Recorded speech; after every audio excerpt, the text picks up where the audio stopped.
Grimm's Fairy Tales, The Traveling Musicians. By Jacob Grimm and Wilhelm Grimm. Translated by Edgar Taylor and Marion Edwards.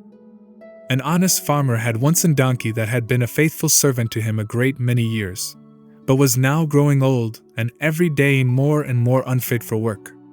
His master therefore was tired of keeping him and began to think of putting an end to him.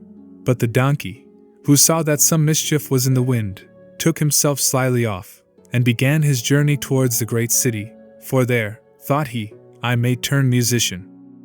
After he had traveled a little way, he spied a dog lying by the roadside and panting as if he were tired. "What makes you pant so, my friend?" said the donkey.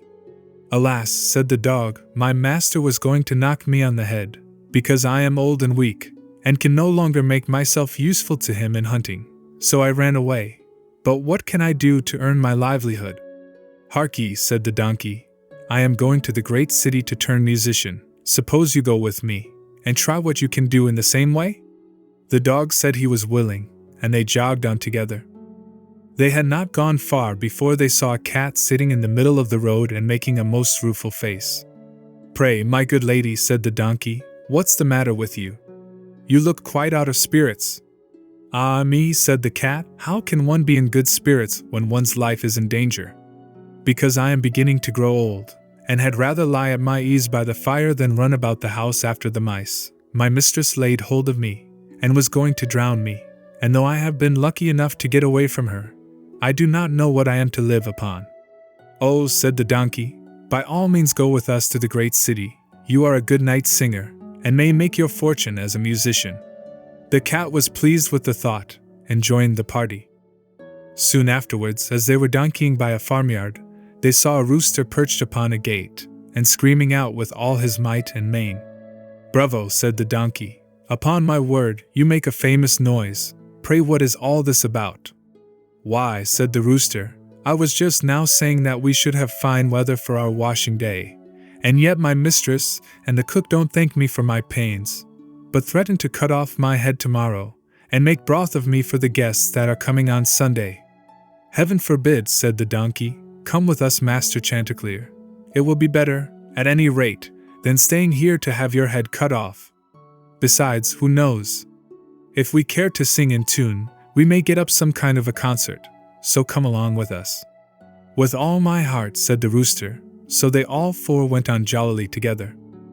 They could not, however, reach the great city the first day, so when night came on, they went into a wood to sleep.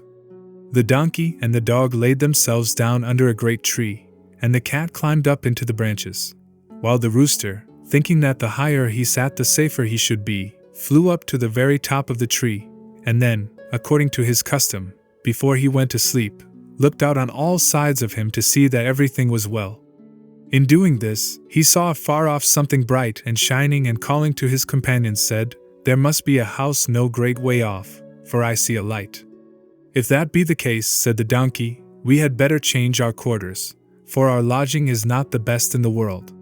Besides," added the dog, "I should not be the worse for a bone or two, or a bit of meat."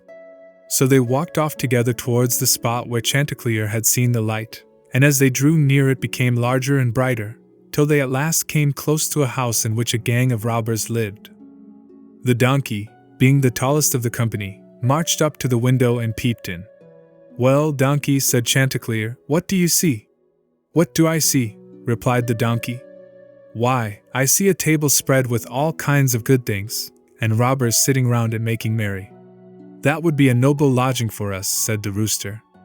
"Yes," said the donkey, "if we could only get in."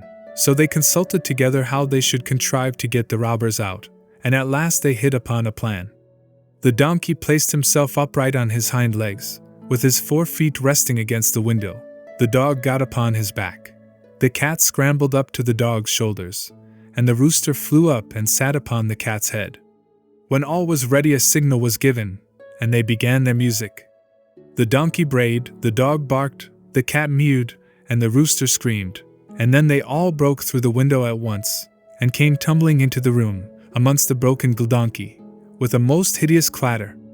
The robbers, who had been not a little frightened by the opening concert, had now no doubt that some frightful hobgoblin had broken in upon them, and scampered away as fast as they could.